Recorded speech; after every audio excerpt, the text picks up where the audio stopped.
Halo teman-teman, salam hebat luar biasa. Perkenalkan, nama saya Stephanie Florencia, biasa dipanggil Fanny.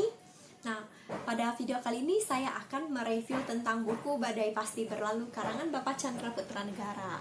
Nah, di buku ini juga sudah terdapat tanda tangan beliau. Wih.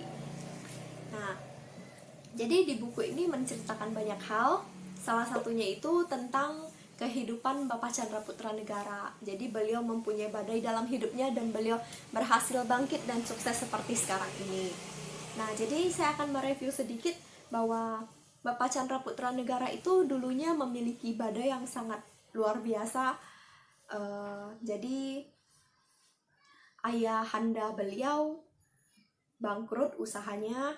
Terus ibunda beliau terjerat hutang sekitar 500 juta pada tahun 1999, di mana ibunda beliau itu ditipu dalam bisnis sehingga terjerat hutang 500 juta. Nah, di saat itu beliau baru berusia 22 tahun dan beliau harus mengalami hal seperti itu. Nah, yang paling parahnya lagi, ibunda beliau masuk rumah sakit. Nah, jadi itu sudah jatuh ketimbang tangga lagi kan kehidupan Bapak Chandra Putra Negara ini. Nah, jadi disinilah menceritakan bagaimana perjuangan Pak Chandra untuk menghadapi semua badainya, usaha ayah yang bangkrut, ibunda beliau terjerat hutang 500 juta harus dibayar, dan ibunda beliau masuk rumah sakit dan pada akhirnya dipanggil oleh Tuhan Yang Maha Esa. Nah, di sini Bapak Chandra Putra Negara merasa sangat tertekan dan merasa bahwa kenapa usahanya selama ini sia-sia begitu. Kenapa ibunda tercinta tuh meninggal dunia. Nah, disinilah diceritakan bagaimana Bapak Chandra Putra Negara ketika menghadapi badai yang begitu sulit, tetapi beliau masih bisa bangkit dan menjadi seseorang yang sangat sukses seperti sekarang ini. Di sini menceritakan sangat banyak tentang kehidupan beliau. Teman-teman bisa baca sendiri.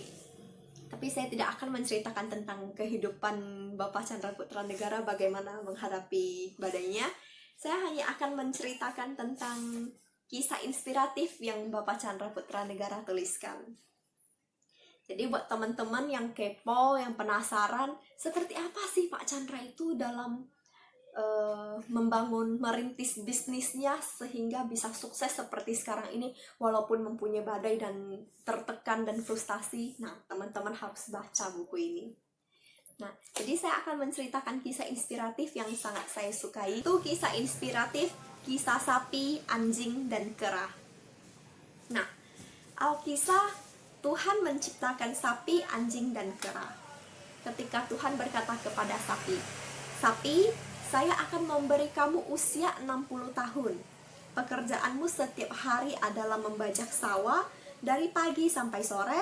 Dagingmu akan dimakan, tandukmu jadi obat, dan kulitmu akan jadi aksesoris perhiasan." Sapi pun menjawab, "Wah, kok hidup saya menderita sekali Tuhan. Saya mau 30 tahun saja." Nah, pada akhirnya kita tahu usia sapi rata-rata 30 tahun. Kemudian Tuhan berkata kepada anjing, "Saya akan memberi kamu umur 30 tahun. Pekerjaanmu setiap hari mengawasi rumah dan menjaga majikan." Dan anjing pun berkata kepada Tuhan, "Wah, kok cuma begitu? Pasti membosankan sekali Tuhan. Saya mau hidup 15 tahun saja." Dan kita pun tahu umur anjing kira-kira hanya sekitar 15 tahun.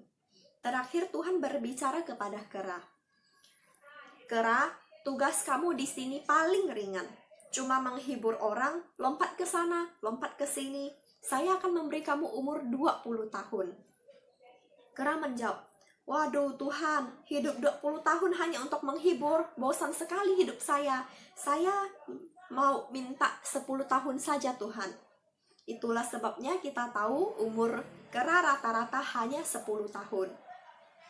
Dan manusia ditanya oleh Tuhan, "Manusia, kamu akan saya ciptakan menjadi manusia paling mulia, berakhlak dan menjadi panutan bagi setiap makhluk di muka bumi, berakal budi dan menjadi makhluk yang mendekati kesempurnaan. Bagaimana kalau saya memberi kamu umur 25 tahun saja?" Dan manusia menjawab dengan serakah, "Bagaimana kalau umur sapi, anjing dan kera saya ambil Tuhan. Lagian mereka juga tidak mau setengahnya. Tuhan menjawab, baiklah, tidak masalah, terjadilah seperti apa yang kamu inginkan. Itulah sebabnya usia manusia rata-rata berumur 80 tahun, yaitu 25 tahun umur manusia, 30 tahun umur sapi, 15 tahun umurnya anjing, dan 10 tahun umur kera. Nah, pada fase kehidupan manusia yang 25 tahun, manusia menjadi manusia seutuhnya. Ada orang tua yang merawat, disekolahkan sampai sarjana, sehingga sangat nyaman sampai usia 25 tahun. Dan ketika sudah selesai fase manusia 25 tahun, masuklah kepada fase 30 tahun, fase sapi. Umur 25 tahun ke atas, manusia harus menjadi sapi. Dari pagi sampai malam bekerja keras, sering stres karena masalah finansial, fisiknya harus terkuras, belum lagi masalah keluarga. Betul-betul mirip sapi. Nah, setelah itu masuklah ke fase kehidupan anjing, yaitu di atas 55 tahun. Inilah saatnya manusia menjadi seperti anjing. Dari pagi sampai malam mengisi masa pensiunnya di rumah, menunggu anak dan cucu pulang, harus standby di rumah.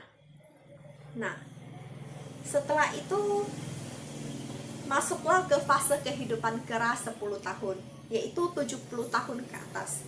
Inilah saatnya manusia seperti kera, yaitu setiap hari hanya menghibur cucunya saja. Apa bedanya dengan seekor kera yang menghibur? Nah, kita semua tidak ingin fase kehidupan sapi, anjing, dan kera ini terjadi pada kita. Kita ingin menjadi manusia seutuhnya. Namun, kita ini apakah bisa menjadi manusia seutuhnya? Karena kebanyakan dari kita rata-rata tidak menjadi manusia seutuhnya. Di atas 25 tahun kita harus bekerja keras, dan kita tidak memberikan dampak positif untuk orang-orang di sekitar kita. Nah, karena itu kita harus menjadi orang yang bisa berkarya dan menjadi orang yang positif untuk lingkungan sekitar kita. Di sini Bapak Chandra Putra Negara juga ada memberikan sebuah renungan, yaitu dengan kata jangan menunggu. Saya akan membacakan beberapa dari sebanyak ini. Nah, di sini dikatakan jangan menunggu bahagia baru tersenyum, tapi tersenyumlah maka kamu akan bahagia. Jangan menunggu termotivasi baru bergerak, tapi bergeraklah maka kamu akan termotivasi. Jangan menunggu dipedulikan orang baru kamu peduli, tapi pedulilah kepada orang lain maka kamu akan dipedulikan. Jangan menunggu contoh baru bergerak, mengikuti, tapi bergeraklah maka kamu akan menjadi contoh yang diikuti. Nah, seringkali kita manusia enggan untuk take action karena terlalu banyak berpikir, terlalu banyak pertimbangan, dan menunda sampai akhirnya tidak ada yang kita lakukan. Nah, di buku ini kita diajarkan bahwa pertumbuhan itu akan terjadi bukan dari berapa banyak yang Anda tahu, tetapi dari berapa banyak yang Anda lakukan dengan apa yang Anda tahu. Nah, kalau hanya kita menunggu dan tidak pernah mengambil suatu tindakan, maka kita tidak akan meraih kehidupan yang kita inginkan, menjadi manusia seutuhnya. Kita akan masuk ke dalam kehidupan seperti kisah tadi, yaitu kita 25 tahun ke atas harus masuk ke dalam fase sapi, harus bekerja keras, masuk ke fase anjing menjaga rumah, dan masuk ke fase kera menghibur anak cucu. Nah, kita tidak mau seperti itu. Karena itu dari sekarang ini, ketika kita sudah tahu, maka kita harus mulai untuk berkarya, untuk membuka bisnis. Kita harus mewujudkan apa yang kita impikan. Nah, di buku ini saya belajar sangat banyak hal tentang kita harus mewujudkan impian kita mulai dari saat ini. Bukan di saat kita sudah menjadi sapi dan kita tidak mempelajari pendidikan finansial dengan baik sehingga kita akan masuk ke fase-fase tersebut. Kita tidak mau seperti itu. Nah, karena itu dari kisah-kisah di sini sebenarnya masih banyak sekali kisah yang sangat menarik, bukan hanya yang tadi. Cuma saya nggak mungkin bisa menjelaskan semuanya.